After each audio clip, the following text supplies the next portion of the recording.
Now let's move on to my beautiful souls in group 3. The first thing I'm seeing is that when you met this person, the two of you may have been working on something together. Maybe you were collaborating on a project, completing a task together, working together professionally, studying something together, or trying to accomplish the same goal. And when you work together, you may have thought, wow, how are we this in sync? It may have felt almost effortless. You understood each other naturally, and somehow the two of you were able to work together and bring something to completion in a really beautiful way. Maybe the final result wasn't absolutely perfect. There may have been one or two little imperfections. But honestly, those small flaws didn't take away from how well the two of you worked together. And whenever you were around this person, whether you were simply spending time together or working on something side by side, you may have noticed that time seemed to pass incredibly quickly. There was also a deep feeling of peace and stability. You simply felt safe around this person. I'm also seeing that your meeting was not random. There is an energy here suggesting that the universe helped bring the two of you together and bless this connection. And yes, the soul connection between you is very strong. However, right now, I'm seeing some physical distance between you. For some of you, you may literally be living in different cities or different countries. There may be long distance involved. For others, you may currently be separated, going through a breakup, or experiencing very little communication. There is an energy of not being able to talk to each other whenever you want, but at the same time, your souls still feel deeply connected. You may think, maybe I've already lost contact with this person. But strangely, this person keeps appearing in your thoughts, again and again. Sometimes you may even ask yourself, why am I still thinking about them this much? Because group 3, I don't necessarily feel that you are someone who is simply obsessed with romance or constantly looking for a relationship. This feels different. With this person, there is almost a family-like concern, a deep emotional attachment. They stay in your heart. There is this quiet feeling of always wondering how they are doing. Right now, the connection may still feel somewhat stuck. But what I like about group 3 is that I don't see you staying trapped in this uncomfortable energy forever. You are not going to spend all of your time waiting, suffering, and overthinking. Instead, I see you slowly taking your power back. You are going to continue living your life. You are going to become an even better version of yourself. And interestingly, I see this person eventually moving toward you, again under some very unusual or unexpected circumstances. The energy feels quite fast when it happens. And even during the period of separation, I don't feel that this person has completely disconnected from you spiritually. It almost feels like they never truly left. So if it seems like you currently have no connection in the 3D physical world, I'm seeing something very different in the 5D spiritual world. On a spiritual and energetic level, the two of you still seem tightly connected. Now let's look at today's main question. After what happened, what does he think and feel about you now? Let's see. The message I'm getting is actually very clear. I'm going to give you the conclusion first. He feels, I didn't choose the wrong person. The person I truly love is you. Before this situation happened, there may have been a period where he felt stuck. He didn't know how to move towards you.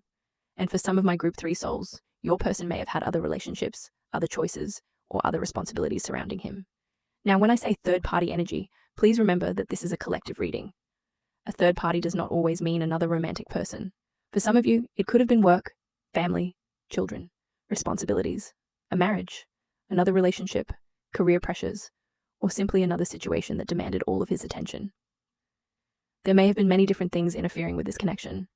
At one point, he may genuinely have believed, I can't move toward this person. But now, I'm seeing that many of those obstacles are slowly being cleared away. It feels like he has been resolving these situations one by one.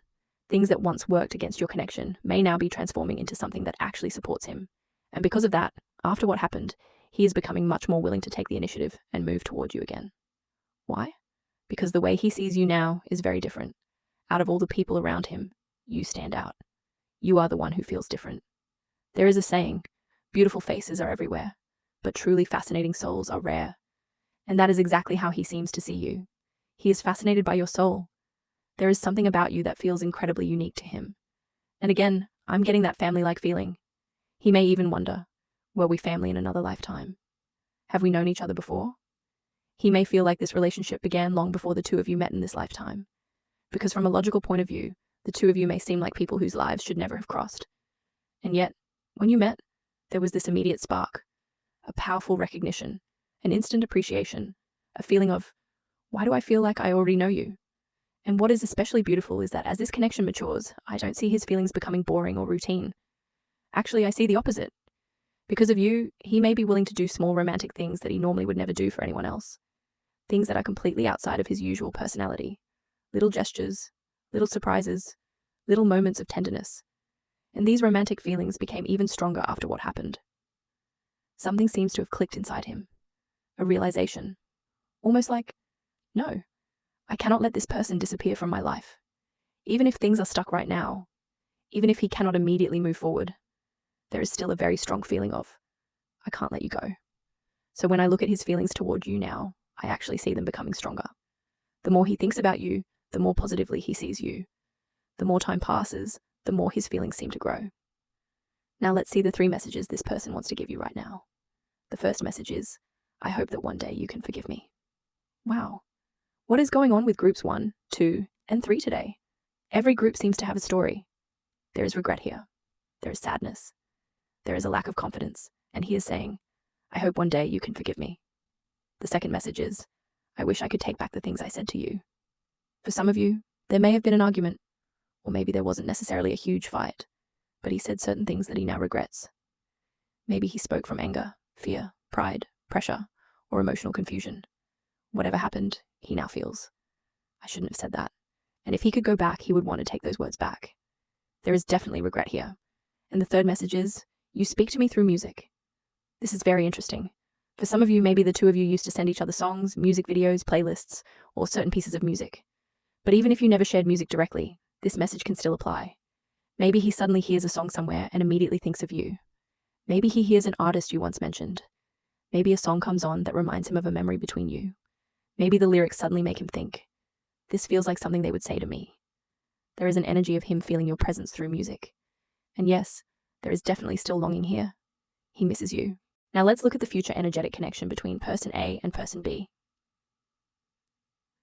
The card in the middle will represent the energy connecting the two of you. And because this is a collective tarot reading with many different energies, I'll read all of the cards upright. Now group 3, please close your eyes. Think of this person's name in your heart. When you're ready, open your eyes and intuitively decide, are you person A or are you person B? Choose whichever side feels more like you. Let's begin with person A. Person A's energy, wow. Person A still has a lot of fantasies and desires toward person B, and something is appearing here that we didn't see as strongly in the previous groups. There is definitely a more physical element to this connection. Person A still feels a lot of attraction toward person B. There is emotional desire, physical desire, passion, and a strong impulse to be close to this person again. So person A's feelings are definitely still very much alive. Person B's energy. Now let's look at person B. Person B is also very passionate. We have the energy of the Queen of Wands. But what is interesting is that person B's passion feels more contained, more graceful, more subtle. This Queen of Wands energy feels warm rather than overwhelming. She isn't charging forward aggressively. Instead, she moves toward the other person with warmth. There is almost a little guiding light beside her, a soft glow. So yes, person B may take initiative, but it won't feel too intense. It won't feel like too much. It will feel just right. There is a very natural balance here. And that warmth may make person A feel incredibly safe, almost like person B is gently saying, I'm still here. Now let's look at the energy connecting person A and person B. This is very interesting. Person A wants to send warmth toward person B. Person B also has passion and warmth toward person A. Both of you seem to have a lot of expectations, imagination, attraction, and feelings toward each other. But the card connecting you is much more rational. It carries the energy of the King of Swords. And this tells me something important about group 3. Right now, both of you are probably extremely busy. Whether it's you or your person, I feel that both sides have a lot happening in their lives. You may simply not have enough time to separate romance from everything else you need to handle. Sometimes it may literally be, oh, I just thought of them, but I need to finish this first. And then you immediately go back to work. You both may be dealing with this connection in a very similar way. When something important comes up, you focus on your responsibilities first. But once everything settles down, I do see both of you sitting quietly and thinking about each other again, missing each other, wondering about each other, remembering each other. The problem is that you probably don't get to sit there and think for very long. Because group 3, I'm seeing an energy of being highly capable people.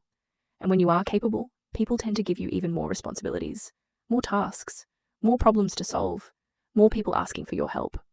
So your lives may become very busy very quickly. Deep down, both of you are passionate. But on the surface, you both appear very rational, calm, and controlled. And I feel that this may come from life experience. You have gained enough wisdom over the years to understand how to protect yourselves. You know when to wear a mask. You know when to hold back. You know when not to reveal everything you feel. But underneath that calm surface, the attraction between you is still incredibly strong. Now let's see what guidance and blessings the universe has for this relationship. And look at this. You received soulmate energy again. Group 3. I have to say this again. The spiritual energy around the two of you is incredibly strong. And it isn't only you. The person you're thinking about seems to carry very strong spiritual energy as well. But right now, both of you also need to focus on building your own lives. You still have things you need to accomplish individually. Your love for each other is still there. Your influence on each other is still there. But if this road is going to continue, the universe is saying, slow down. You don't need to rush. Take one step at a time. And while you move slowly, you may begin to notice that other parts of your life are also growing little by little. Your wisdom, your emotional maturity, your relationship, your life experience, even your finances. Everything may slowly continue to accumulate and improve. So don't worry about moving too slowly. As long as you continue walking, you are not lost. For now, simply allow the pace to become a little gentler. Your final message from the universe. Wow, look at what the universe is saying. The message is, forgiveness will give you more power to move forward. Group 3, if there is still something inside you that you cannot forgive, if there is still anger, pain, resentment, or something that keeps you emotionally stuck, the universe is asking you to consider forgiveness. This doesn't mean pretending that nothing happened. And it doesn't mean ignoring your boundaries. It means releasing the emotional weight that keeps you trapped in the past. Because forgiveness may actually create more energy for you to move forward. And once again, the universe is lighting the path in front of you. The guidance is already here. Now it is up to you to decide how you want to move forward. That is everything I have for my beautiful souls in Group 3 today. Thank you so much for your support. If you feel that this reading described your current situation and you would like to understand your relationship more deeply, especially what is happening between you and this person, and how you can release some of the emotional exhaustion around this connection, you can also book a private tarot reading with me. No matter what happens, I'll continue to support you on your journey of love. Thank you for being here. I'll see you next time.